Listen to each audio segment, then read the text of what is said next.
जे मते नासे शोक मोह इति संकल्पिता तपः वर्णिली ईश्वर रमाया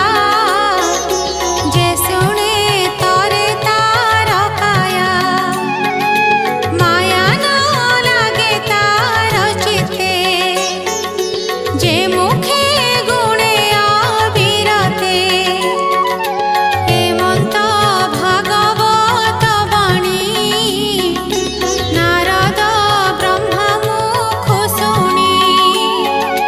मन आनंदे कृतकृत्य अहै दास जगन्नाथ इति श्रीमद्भागवते महापुराणे पारमहंस्यां संहितायां द्वितीय